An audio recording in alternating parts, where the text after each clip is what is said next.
দেবে, কারণ এটা কোনো নির্দেশনা নেই। এটা সকল উপজেলাতে কমন একটা ইনস্ট্রাকশন। চাঁপাইনবাবগঞ্জের শিবগঞ্জে বৈষম্য বিরোধী আন্দোলনে শহীদ ও আহতদের স্মরণ সভা উপলক্ষে প্রস্তুতি সভা অনুষ্ঠিত হয়েছে।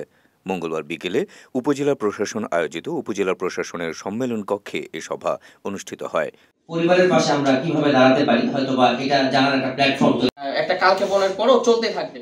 উপজেলা নির্বাহী কর্মকর্তা মোহাম্মদ আফতাবুজ্জামান আল ইমরানের সভাপতিত্বে এতে বক্তব্য রাখেন সহকারী কমিশনার ভূমি তৌফিক আজিজ, উপজেলা স্বাস্থ্য ও পরিবার পরিকল্পনা কর্মকর্তা ডাক্তার সায়রা খান, উপজেলা সমাজসেবা কর্মকর্তা কাঞ্চন কুমার দাস, ছাত্র আন্দোলনের নেতা আল বশরি সোহান, ফাইয়াজ রহমান তনয় ও সাদাব সহ অন্যরা। সভায় বক্তারা বলেন, হাজারো ছাত্র জনতার জীবনের বিনিময়ে আমরা একটি স্বাধীন বাংলাদেশ অর্জন করেছি। এই আন্দোলন করতে গিয়ে হাজার হাজার ছাত্র জনতা আহত ও পঙ্গু হয়েছেন, তাই তাদের জীবন আর রক্ত বৃথা যেতে দেব না। এছাড়া স্মরণসভা উপলক্ষে বিভিন্ন কর্মসূচি গ্রহণ করা হয়।